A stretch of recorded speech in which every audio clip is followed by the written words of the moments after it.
الصائم والذي نفس محمد بيده لخلوف فم الصائم أطيب عند الله يوم القيامة من ريح المسك وللصائم فرحتان يفرحهما إذا أفطر فرح بفطره وإذا لقي ربه فرح بصومه.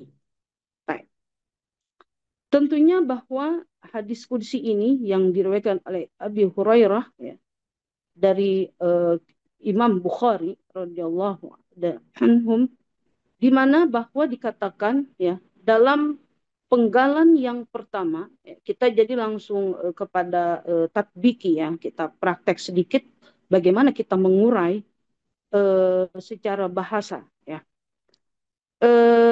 Kullu amali ibni Adam lahu illa siyam. Ya. Di sini matan daripada hadis ini diawali dengan lafzul umum ya, yaitu kul. Ya. Kullu amalin ibni Adam lahu, yaitu di sini menunjukkan ya bahwa setiap pekerjaan anak Adam itu adalah untuknya.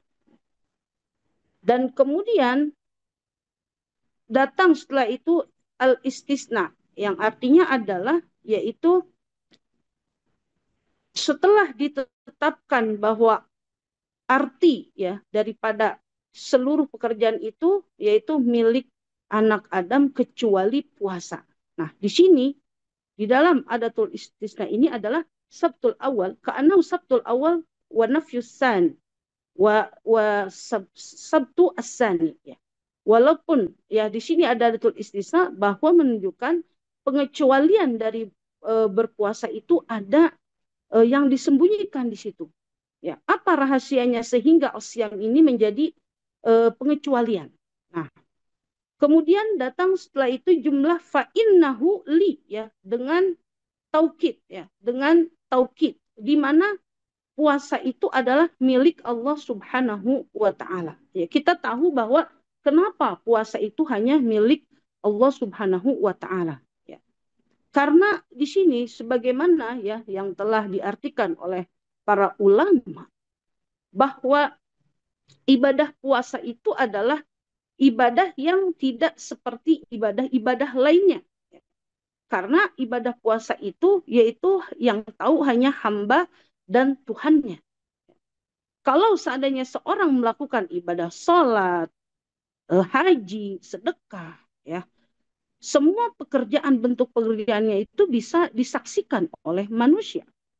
Nah, akan tetapi ketika seseorang itu berpuasa, ya, ketika ditanya, ketika orang itu berpuasa, kamu puasa? Ya, saya puasa. Tapi kan kita tidak tahu apakah dia makan atau minum atau dia ngumpet ya. Yang tahu hanya Allah Subhanahu wa taala. Ya. Sehingga disitulah nilai ya antara ibadah berpuasa itu adalah hanya milik Allah Subhanahu wa taala.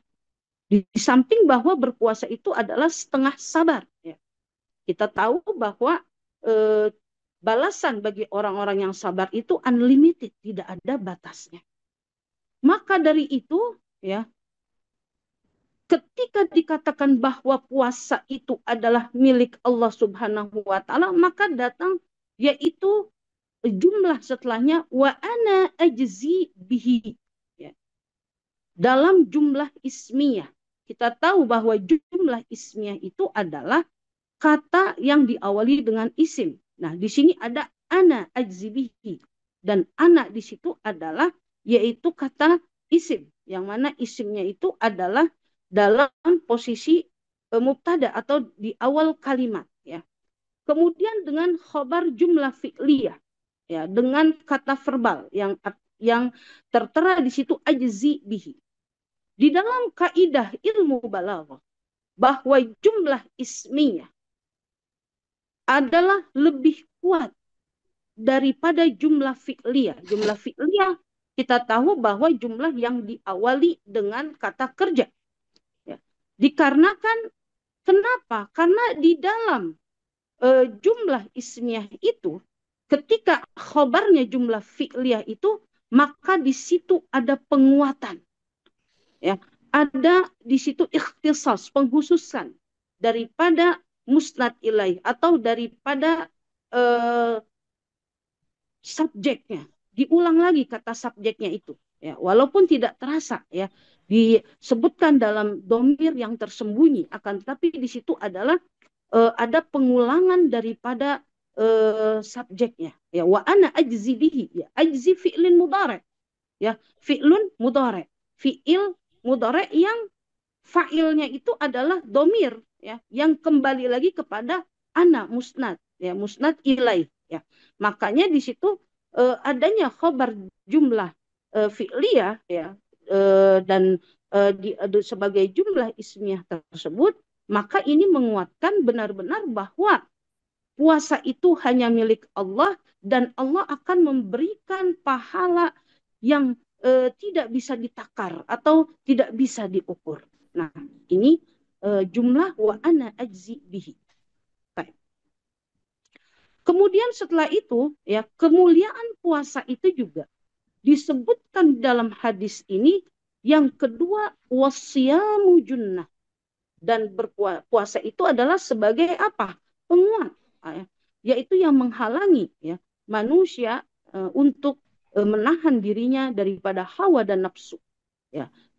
Nah, di sini di dalam kata atau dalam rangkaian katanya adalah asyamu junnatun, yaitu di dalam bentuk yaitu di mana penghususan puasa, ya dalam bentuk di mana puasa itu dikedepankan, yang disebut adalah takdim, ya di dalam ilmu balaghah takdimul musnad ilaih, ya yaitu di mana rahasia daripada kata puasa ini dikedepankan adalah menunjukkan bahwa di situ hanyalah atau puasa itu adalah yang menjadi pelindung, ya jadi di sini adalah berarti untuk memberikan kekhususan, ya dan juga menguatkan bahwa puasa itu adalah benar-benar sebagai junnatun.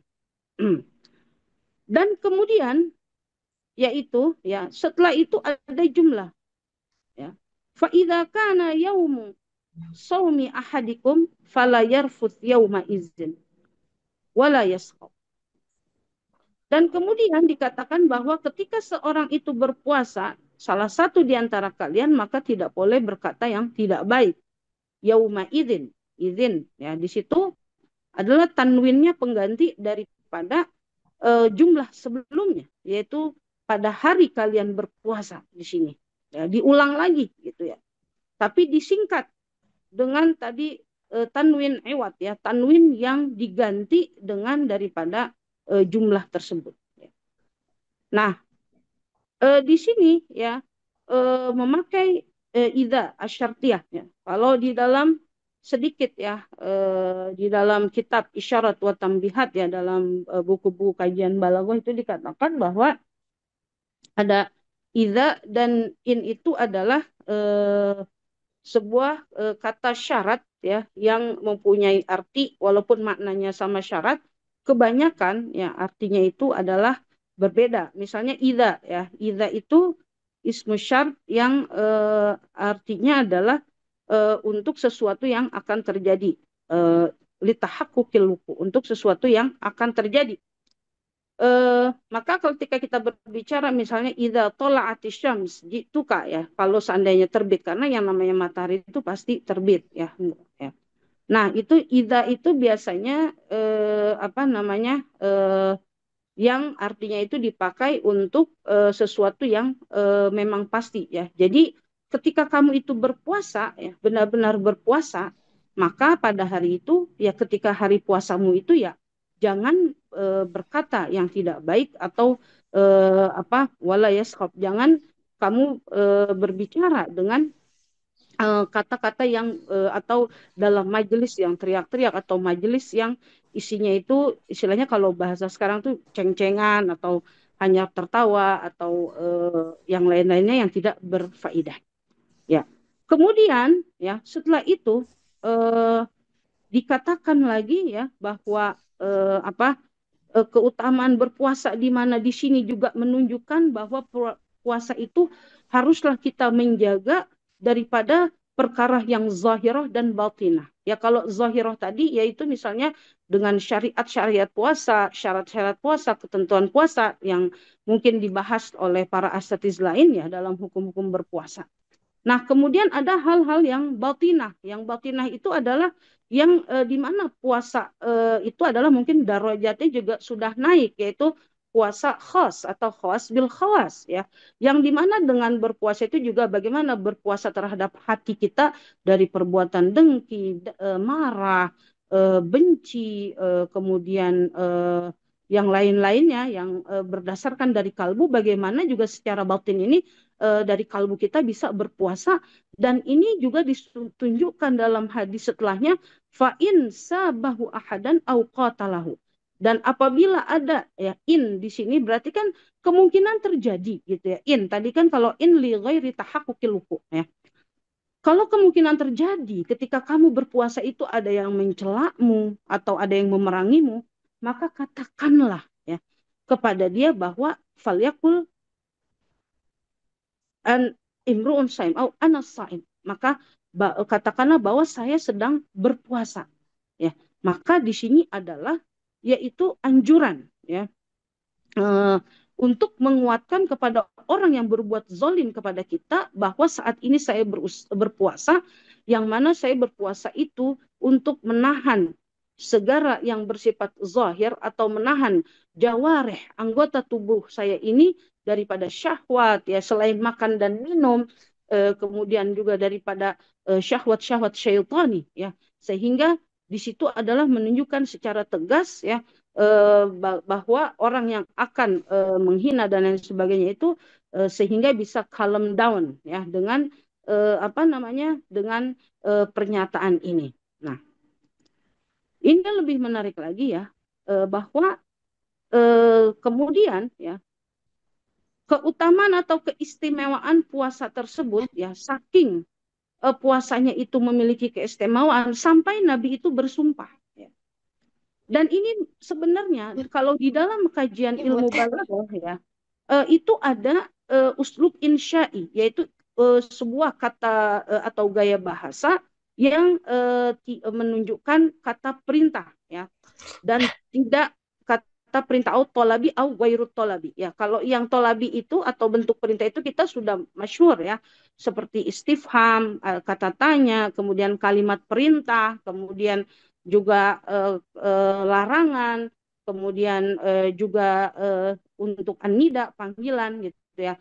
Akan tetapi di sini pun ya, ulama balago berbeda pendapat bahwa yang goiru tolabi yaitu setiap goiru tolabi itu setiap uslub-uslub yang berkenaan dengan sumpah atau konteks-konteks yang berkenaan dengan syarat ataupun fiil atau kata kerja yang bersifat pujian atau celaan, itu tidak termasuk dalam pembahasan ilmu balaghah. Akan tetapi di sini ada sebagian ulama yang mengatakan bahwa tidak, ada beberapa kata yang uslub atau konteks bahasa itu bisa dijadikan suatu sandaran pembelajaran dalam balaghah, yaitu ilmu ma'ani.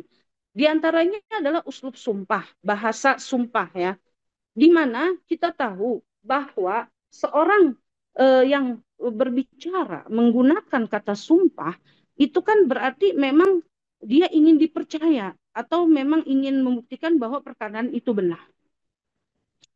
Akan tetapi kalau kita kembalikan ya di dalam hadis-hadis Rasulullah SAW, ketika Rasulullah SAW itu bersumpah menggunakan kalimat sumpah ya, sebenarnya kan yang namanya Rasulullah SAW itu tidak perlu lagi ya, tidak membutuhkan kata-kata sumpah. Karena kita yakin bahwa Rasulullah SAW itu perkataannya yang keluar darinya itu adalah perkataan yang benar dan yakin ya. Ketetapan Rasulullah itu pasti ya kan, kemudian perintahnya itu pasti dan risalahnya itu adalah pasti. Tapi kenapa yang akan dibahas di sini, kenapa kok Rasulullah masih pakai sumpah di dalam hadis-hadisnya? Di antaranya adalah hadis di dalam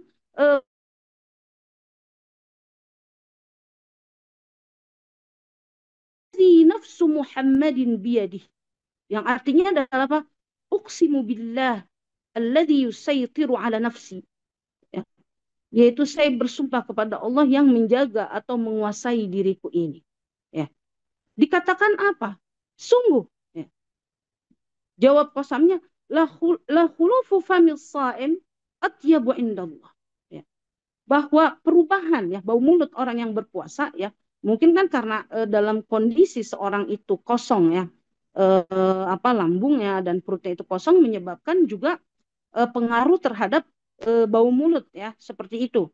Nah, akan tetapi dalam keadaan yang demikian ya berubahnya maaf bau mulut tadi itu apa? Menurut Allah itu adalah lebih baik. Nah, ini Nabi sampai bersumpah. Itu menunjukkan bahwa ketetapan Nabi, perkataan Nabi adalah menunjukkan benar-benar. Ya, jangan khawatir, ya, jangan dihina, ya, jangan disepelekan bahwa apa yang keluar dari mulut orang berpuasa itu adalah dikatakan apa? Atyabu, memakai apa? Ismu tafdil, lebih baik, ya, lebih unggul. Indallah, bagi Allah. Nah, di sini kata-kata indiyah atau lafzu indallah ini adalah sesuatu yang luar biasa di sisi Allah Subhanahu wa taala, yaitu khususnya ada pada hari kiamat.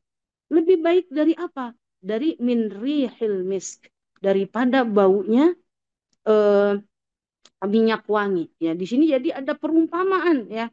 Mungkin kalau dikatakan masa sih bau sedap, bau tak sedap dengan bau sedap gitu loh.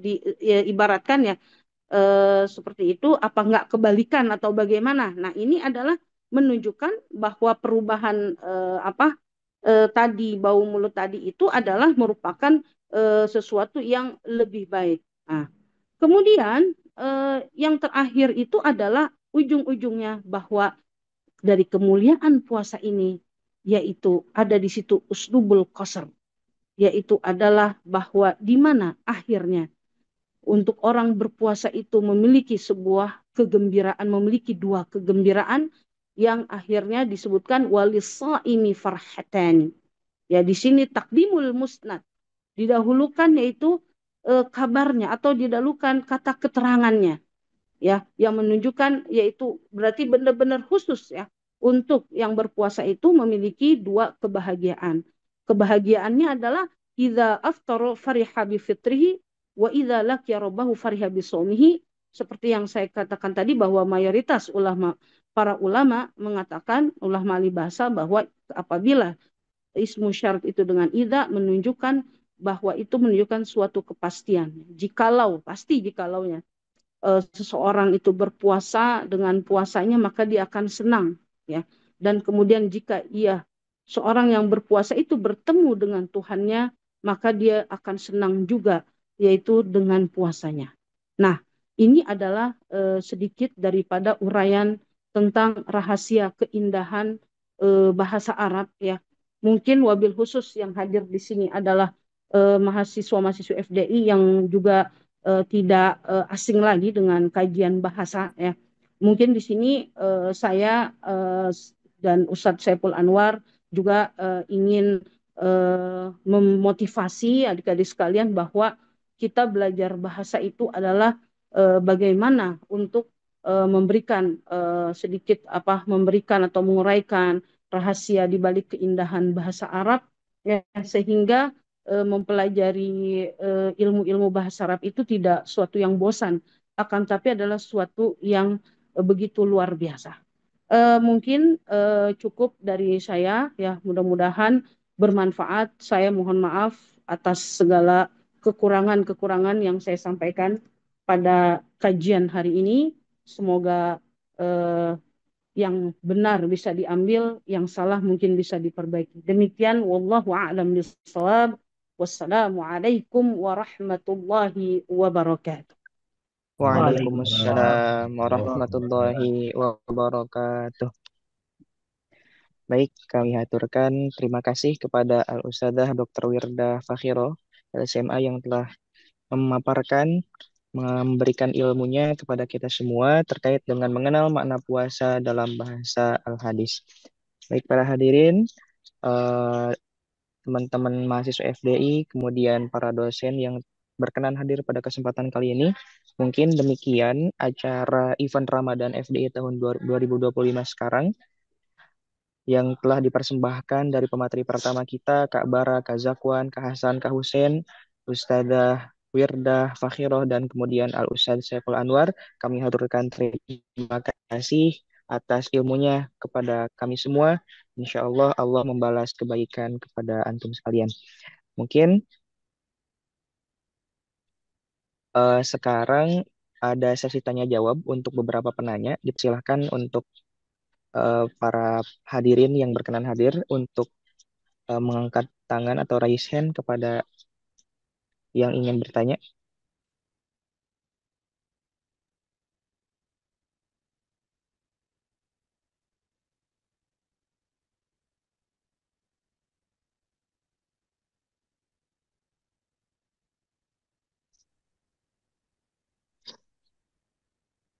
Baik, apakah ada yang ingin bertanya kepada pemateri kita pada hari ini?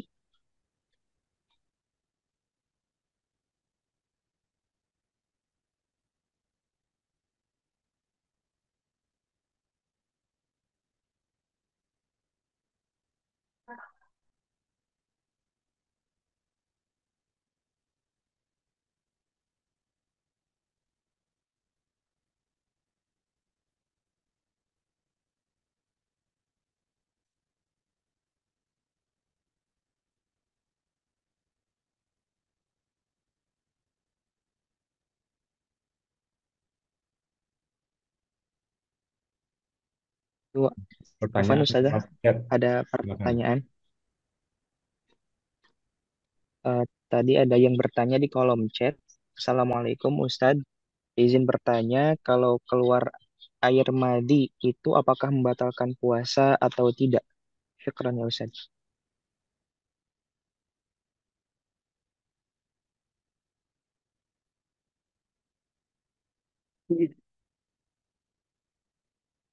Langsung dijawab atau bagaimana?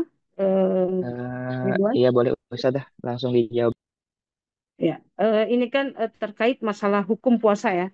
Mungkin eh, pada kajian kali ini ya, karena mungkin bukan haknya saya untuk menjawab soal ini ya, tapi apa namanya, mungkin nanti di dalam kajian fikih ya, dalam fikih puasa ya, eh, bisa lebih detail lagi dalam fikus siam ya. Karena ya walaupun bagaimana ya masing-masing sudah ada tugas ya untuk menguraikan tentang makna puasa ya. Jadi cuma mungkin di sini kan ada hadir ya, ada Ustazah Ifa, ada Ustazah Rusli, Ustadz Dr. Rusli yang mungkin bisa menjelaskan ya secara hukum fikih ya seperti itu.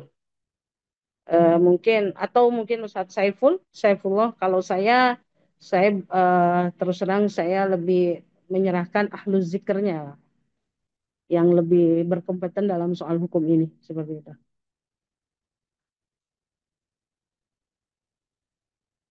Mungkin di sini ada asatiz dari Kismus Syariah yang mungkin bisa menjelaskan ya seperti itu.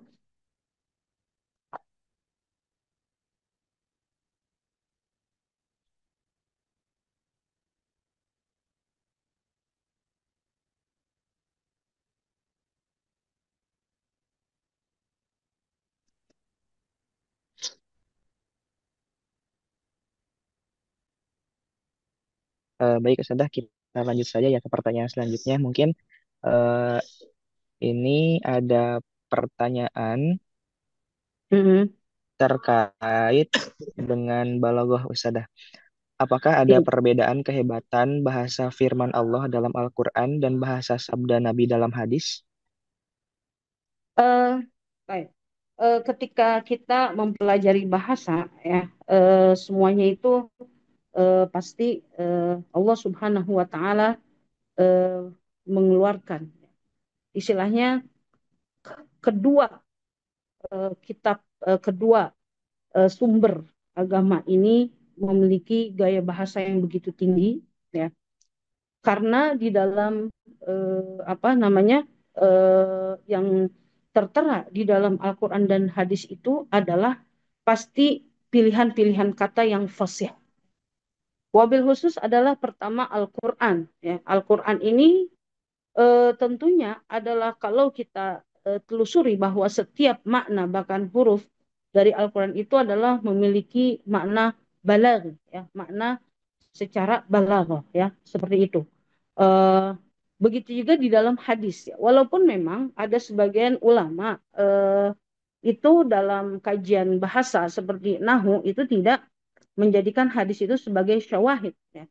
Menjadikan sebagai contoh. Nah, akan tetap karena menurut pandangan bagi para ulama, sebagian ulama seperti Abu Hayyan misalnya, beliau salah satu yang menolak bahwa Abu Hayyan, ya, dalam pemilik tafsir Bahrul Muhit, beliau mengatakan bahwa eh, hadis itu adalah diriwayatkan secara nakal, di nakal bukan secara lafaz gitu kan.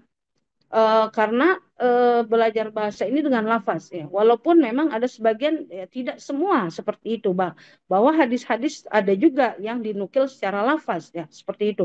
Nah, makanya di situ ada perbedaan. Kalau seandainya dilihat dari sisi gramatika gitu, ya, akan tetapi Ibnu Malik, Ibnu Hisham, ya, lebih kekinian ini beliau justru mengumpulkan hadis-hadis yang memiliki nilai bahasa atau kaidah-kaidah yang dijadikan syahid atau contoh. Namun ketika berbicara gaya bahasa atau uslub, ya,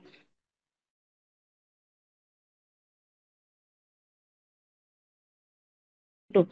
Nah, kemudian apa namanya, yang perkataannya itu adalah sangat benar, apa, tidak diragukan, ya, ke autentikannya, keindahannya, dan semuanya itu, ya, berarti kedua-duanya itu adalah memiliki nilai yang sangat luar biasa dalam kajian bahasa ini. Dan kemudian, ya, bahwa ketika hanya kita melihat bahwa kita tidak bisa memisahkan gitu, ya, mana yang lebih indah Al-Quran dan Al-Hadis gitu, ya, kedua-duanya itu bersumber daripada apa namanya, keindahan bahasa yang merupakan keduanya adalah sumber, ya, daripada sumber agama seperti itu, ya. Mungkin ditambahkan oleh Dr. Saifullah. Silahkan, Dr. Baik, Saifullah. eh, tadi ada pertanyaan terkait dengan eh, dari segi keindahan bahasa, sebenarnya mana yang lebih indah gitu. Ya, bahasa Al-Quran atau bahasa Al-Hadis seperti itu. Nah, kalau secara general sebenarnya kita bisa lihat dari sudut pandang, kan namanya dalil syar'i atau nusul syar'i ya. Suara saya jelas kan ya? Namanya nususun syariah itu kan ada,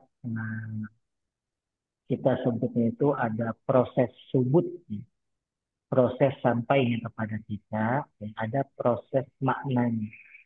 Ada dilihat dari proses dalalah dari teks tersebut, ya. Kalau seandainya ditanya secara general, ya, mana lafaz sebenarnya yang lebih indah atau bahasa yang lebih indah di antara Al-Quran dengan Al-Hadis, maka kita bisa secara spontan menjawab, ya, yang lebih indah itu adalah bahasa Al-Quran. Kenapa? Karena itu sudah ada penetapan langsung dari Allah Subhanahu wa Ta'ala. Al-Quran itu sebagai mukjizat. Yang namanya mukjizat itu makanya ketika kita mempelajari ilmu ma'ani, ilmu bayan, ya, yang terkait dengan lafaz dan makna, ya, salah satu tujuannya itu adalah apa? Untuk mengungkapkan tingginya kasa bahasa Al-Quran atau keindahan bahasa Al-Quran yang orang Arab sendiri pun tidak bisa menandingi keindahan bahasa Al-Quran tersebut. Nah, itu terkait dengan jawaban umum ya.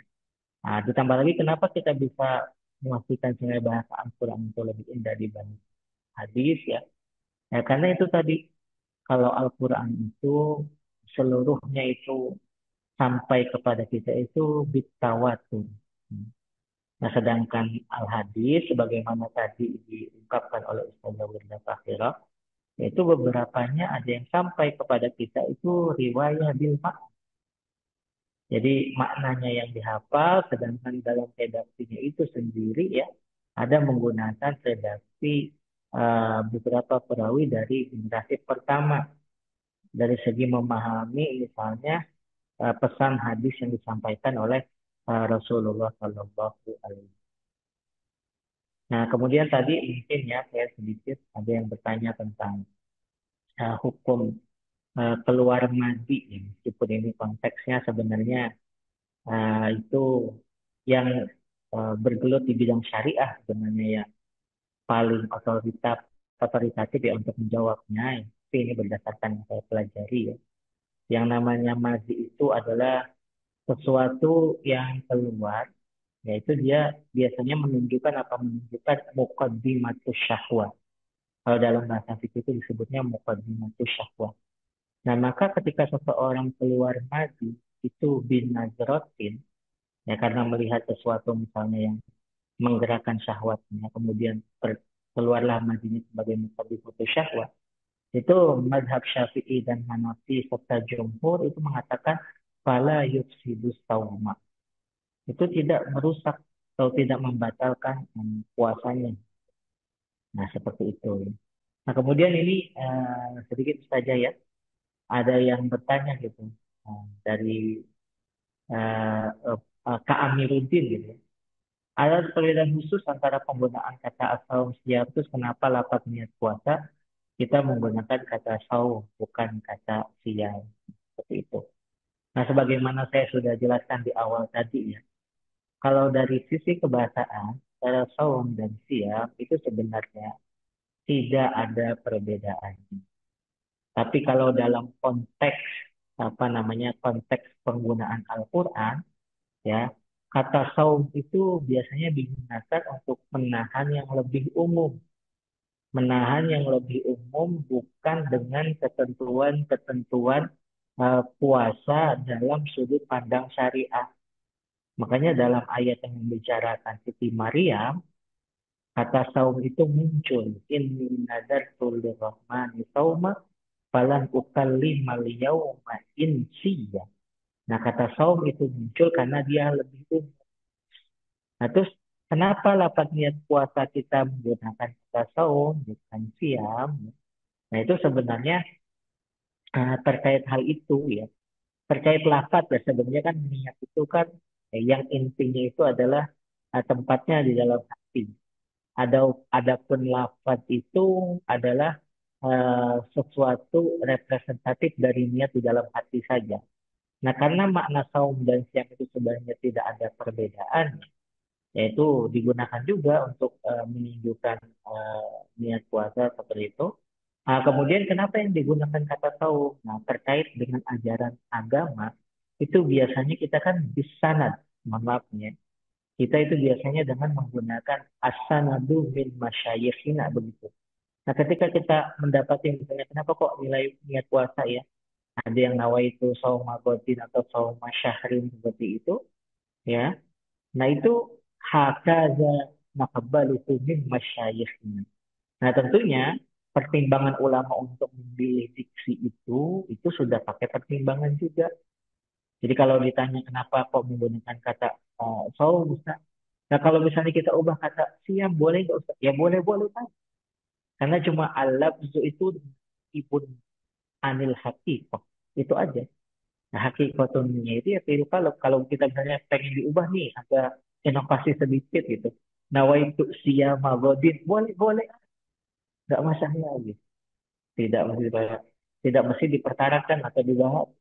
Adapun kenapa itu munculnya nawaitu sauma godin, nah ini lagi untuk penekanan untuk siapapun yang belajar agama, namanya kita belajar agama itu bisanad.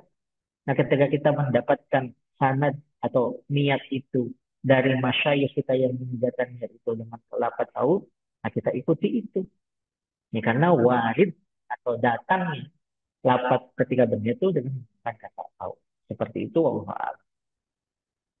Terima. Baik, syukran ya Ustadz wal Ustadzah yang telah memberikan jawabannya. Baik, karena acara kita sudah berada di penghujung acara, sebelum kita tutup, saya mohon kepada seluruh hadirin untuk on cam terlebih dahulu karena akan dilaksanakan Oke. sesi foto bersama dan dokumentasi.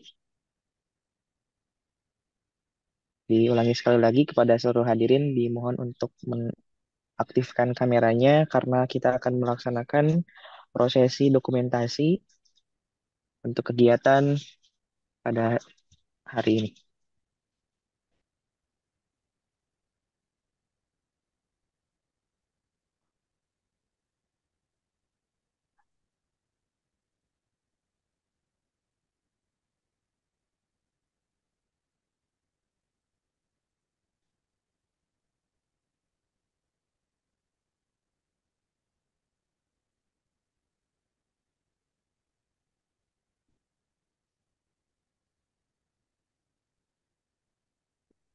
Baik, kita akan melaksanakan proses foto bersama.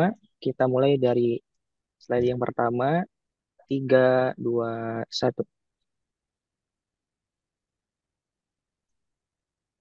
3, 2, 1.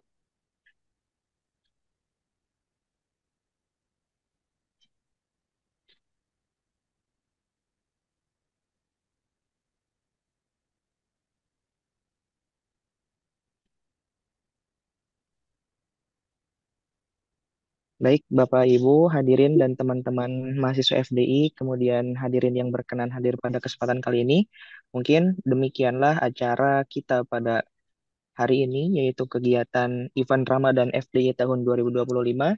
Kami aturkan sekali lagi terima kasih kepada seluruh pemateri yang telah memberikan ilmunya kepada kita semua. Saya selaku pembawa acara, Muhammad Ridwan Purnama, izin pamit undur diri. Mohon maaf bila ada kata-kata yang kurang berkenan di hati. Assalamualaikum warahmatullahi wabarakatuh. Mari, Waalaikumsalam warahmatullahi wabarakatuh. mari kita tutup dengan mengucapkan Alhamdulillah bersama-sama dan doa kafaratul majlis.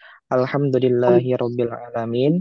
Subhanakallahumma wa bihamdika. Asyhadu an la ilaha illa anta astaghfiruka wa atubu ilaik. Sekian dan terima kasih. Syukran. Pamit semuanya. Ma'assalamah. Syukran, Ustazah Wirda, Ustaz Ya, Saiful. ya, syukron. Izin ya. Baik, Assalamualaikum. Waalaikumsalam.